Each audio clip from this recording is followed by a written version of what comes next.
All right, here again with Rick McCullough, finishing up our conversation or continuing our conversation, Rick. It's kind of been a fun one, just talking about investors and franchising and how we're marrying those together. And now we get to the good part, right? Some of those industries that you think our investors should have eyes on. We've already talked about a couple, and now today we'll take it a little further. Okay, anything to kind of get us going here? Thanks, Lisa. Yeah, that's right. We've had a series of webinars and we've covered everything from how franchises work to the types of franchises that might be best suited for investors. And today we're going to give you a couple more examples of some types of business sectors that might be particularly attractive to the passive investor. Maybe first, just to refresh, we shared these slides on an earlier presentation, but these are some of the things that you might consider when looking at a franchise. For the investor, we think that the margin is probably one of the most important things to consider, because you're really going to be having a manager manage the business. What you really want is to make sure it's got adequate margins to provide for that. And I think it's important to remember here when you're looking at the FDD and you're looking at the item 7, especially our investors need to keep in mind that item 7 doesn't always include the cost of a manager. A lot of times in franchising, they're going to almost assume it's going to be an owner-operator type of model. So when we start looking and we get a little bit closer, we'll be able to read into those notes and help, especially we'll say our investor types, understand if there's a salary built in there for a manager, or if we're going to need to kind of plan a little extra working capital for just that. Right. Just as a refresher, there's probably 6,000 or 7,000 different types of franchises. What we can do as experienced consultants is we can just help you focus on the sectors that make the most sense for you and the specific businesses to look at. Today, we're going to discuss a couple of those different types of businesses that we think have attractive investment returns, and they can be attractive because they could also integrate a use of real estate returns into the business model. The first one we're going to focus on is really a service type business that is designed for really the beauty businesses, like people that have the salons. A lot of times these types of businesses like to group together for their customers. So this is a service type model where you take a piece of real estate, anywhere from 2,000 to 7,500 square feet, and you have it modeled for beauty salons, nail salons, any kind of related business. And the concept is that a lot of people like to go to one of these buildings and find multiple services that they can use. And what the franchisor has found, that they can locate these businesses, build out the suites, and perhaps have as many as 70 different beauty salons located in there and still average like 90-95% occupancy levels, which obviously would be very attractive for the real estate side. Right. Yeah, it's a beautiful model. And we've seen it done a couple of different ways, and probably started out, if you guys are watching this and remember the old WeWork days, right? They did that in the shared office spaces, but it's nice to see it, I think, coming into the beauty space. There's a lot that it offers. The franchisees are actually investing in the real estate if they want to. They can buy the building. I've seen that happen. Or they can rent out this large leased space and have it built out. And your customers are not the customers coming in for all of those suite of services. Your customers are those small business owners who are building their own businesses. So it's a little bit easier of a traffic pattern. You're offering some suite of business services. A lot of times you're going to see online scheduling, the Square app, that type of thing being offered to the business owners, which is, when you think about it, you're making their business stronger, which then makes your business stronger. And there's just not a lot of lift to this business. There's not a lot of labor, employees, that type of thing. You can really just give one of those business owners maybe a discount to serve as property manager if necessary. I've seen it done a couple different ways. It's a very popular investor model. I don't think I know anyone in some of these franchises, and I know a handful of owners, and none of them have just one. They always have, it's kind of a rinse and repeat model, which investors love. It doesn't even have to be in your own town. They're that hands off. Because of my background being kind of financially oriented, what I love about it is one of the things that Lisa mentioned. The franchisor offers scheduling software. You can actually staff the building with perhaps a centralized receptionist. And so you can actually offer services to the tenant, and perhaps with the absence of any maintenance you have to do on the building, just operate it with as few as maybe just one person at the front of the building. But when you think about it Absolutely. from the real estate point of view, what's I think really attractive is if you go and you lease a building, you're spending upfront money for the leasehold improvements. So essentially you're making improvements to another owner's building. If you own the building, these are kind of like permanent enhancements to your building. It really just gives you an additional element of depreciation, depending on if you use leverage on the cost of the building.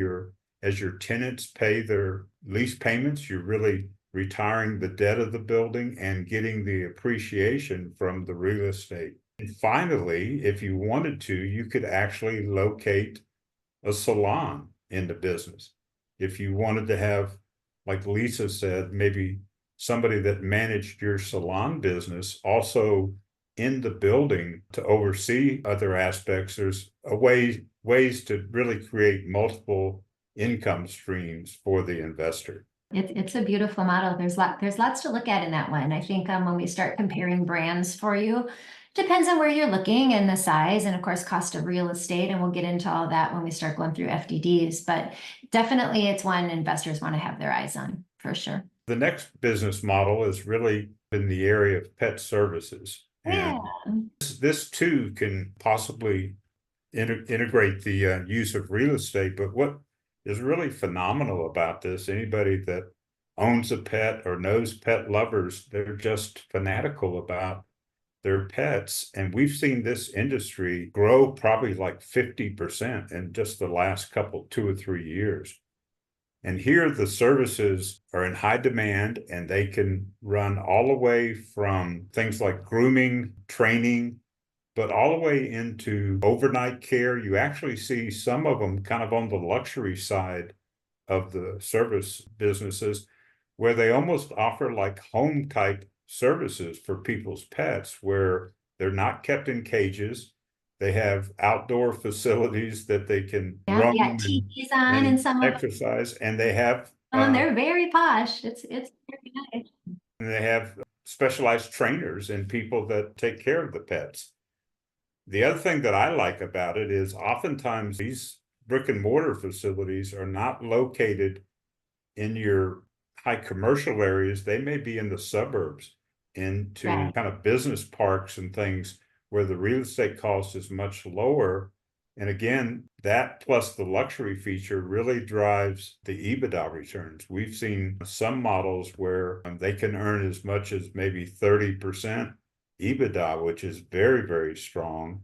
And then if you integrate the real estate, just like in the salon suites, you have an opportunity to really create multiple income streams. For the investors to keep in mind, one nice thing about the pet space is that there are a lot of different ways to diversify and still kind of own that customer. So if you think about it, you can control everything in that pet owner, from grooming to picking up the due to truly, there's a franchise out there for pet cremation services. You can really take the lifespan of your pet. And I think it's nice when an investor starts to think about diversification. Sometimes, like, my food guys might want to stay food guys because they understand the model. My pet guys might want to stay within that pet world and just possibly have another parallel. If they have a mobile dog grooming service, they might look at dog training as another avenue with a different brand or under an umbrella. There's a lot going on in that space, and I think it makes sense to, once you've acquired that customer, how many different ways can you touch that customer in order to grow your business or multiple businesses? The pet space everything from luxury dog food, delivery of dog food, mobile grooming, daycares, even cremation. There's just a lot to consider. If someone comes and really wants to dive into that industry, it's almost a conversation in and of itself with 10 different brand options to talk about. Well, again, the only kind of quasi cautionary language we would encourage you to consider, and again, it's kind of where our specialties are, where we can help you, is there are places where the market has become a bit saturated. Right. And so being able to focus on the right kind of brand for your investment and the right territories are very important. And that's there again where we specialize in not only analyzing the business from an investment point of view, but we have access to a number of different specific brands that we can look at just to determine which is best suited for yourself. We hope you really have enjoyed this series. We've tried to focus on looking at it from a semi-passive investment point of view, where you're trying to create another source of income, maybe pre-retirement, or maybe just as a diversity type approach. We've looked at the health-related and wellness businesses. We've looked at beauty and salon suites, and finally pet services as just some examples. We have other examples that we'd love to share with you. We think that these particular businesses have unique advantages.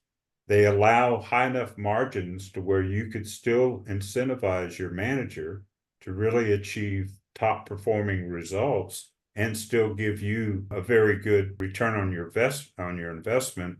And then if you integrate real estate into it, it just gives you alternate revenue streams that can be extremely attractive. So we hope this has been helpful to you. This concludes our series. And Lisa, is there anything you just want to add, or tell the folks how they can get in touch with us? Yeah, right, absolutely. I mean, I think all of our information's up on the screen.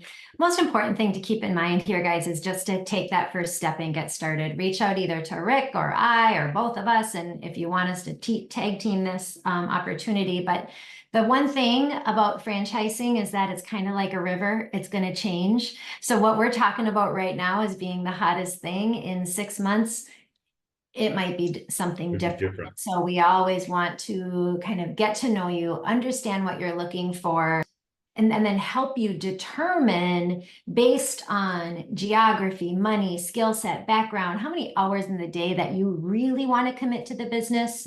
It's just an ocean of opportunity. We have to get started somewhere. And so this was supposed to help, this entire series, understand that from an investor perspective, it's a different lens, and we're ready to help.